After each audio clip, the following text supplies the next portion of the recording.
হার্দিককে নিয়ে বড় খবর। টি-20 বিশ্বকাপ জয়ের পর কি হলো অলরাউন্ডারের?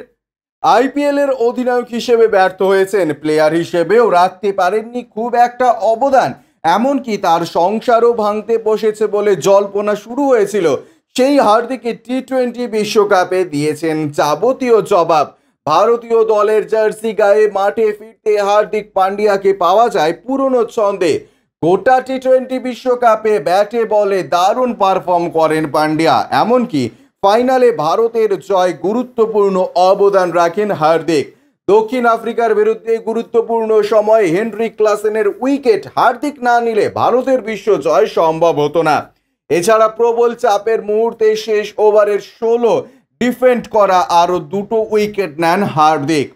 শেষ ওভারে ভারতের জয়ের নায়ক হয়ে ওঠেন হার্দিক পান্ডিয়া ও সূর্যকুমার যাদব।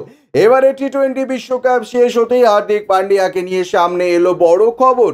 যাবতীয় সমালোচনার জবাব দিলেন হার্দিক। সদ্য প্রকাশিত আইসিসি র্যাঙ্কিং এ শীর্ষস্থানে উঠে এসেছেন হার্দিক পান্ডিয়া। শ্রীলঙ্কার ওয়ান ইনটু হাঙ্গার্সকে পেছনে ফেলে 222 পয়েন্ট নিয়ে আইসিসি টি-20 অলরাউন্ডারদের তালিকায় সিংহাসন দখল করেছেন হার্দিক। প্রসঙ্গত, বিশ্বকাপ জয়ের পর চোখের জল বাঁধ মানেনি হার্দিকের। বিগত 6 মাস তার কেমন গিয়েছে তা জানিয়েছেন, সমালোচকদের দিয়েছেন যোগ্য জবাব। এমন খুশির খবর পেয়ে খুশি তারকা অলরাউন্ডার। ব্যুরো রিপোর্ট, ইউজে নিউজ।